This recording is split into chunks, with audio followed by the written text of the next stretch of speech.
You may recall, Vladimir Putin promoted a new nuclear missile that he says we cannot shoot down. And he drove that point home by releasing an animation of missiles slamming into central Florida. Here you can see it with your own eyes. And now here is Vladimir Putin telling us it does not show that at all. It shows Florida. Now, when a duplicitous tyrant tells you you don't see what you're seeing, what more can you say? Take a more careful look at it. There was never a caption, Florida. No, but you can see it on the map. Yeah, but you can see it on the map would seem to be a logical comeback. But then again, Putin will look you straight in the eye and tell you your eyes are fooling you. But it was flying over the eastern coast of the... No, it couldn't be seen on the map. Just take a closer look.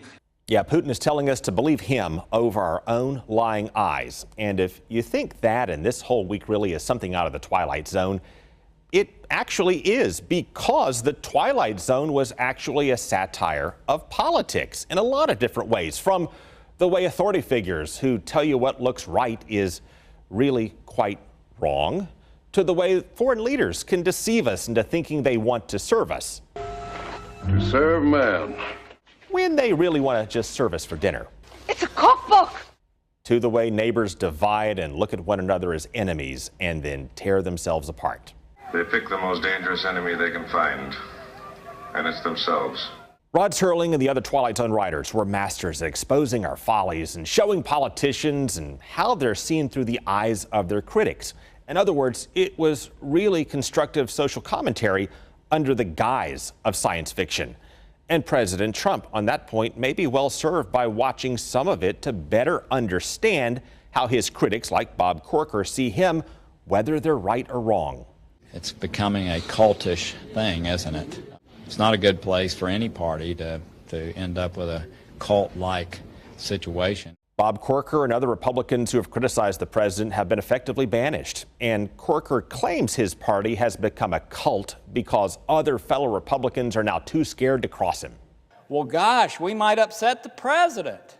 We might poke the bear, is the language I've been hearing in the hallways. We might poke the bear. Yeah, President Trump's critics see him as a childlike bully who wreaks havoc that goes unchecked because people around him don't want to get banished. That kind of criticism and tension in politics is nothing new, and the Twilight Zone satirized that by portraying a leader as a child. You're a bad man. You're a very bad man. And you keep thinking bad thoughts about me. A child who has the supernatural power to banish his critics to a cornfield. It's good what you've done today. It's real good. It was swell. It was just swell. It was really good. That episode appeared to satirize Joe McCarthy.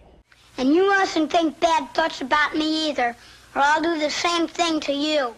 And now the president's critics sort of see him in the same kind of light. Again, I'm not endorsing or embracing the way the president's critics perceive him, but I'm showing how similar perceptions go way back in time and are not unique to President Trump, and why the president can scare some people when he attacks politicians and private citizens the way he does. I think Brennan's a very bad guy, and I think he's a very bad person.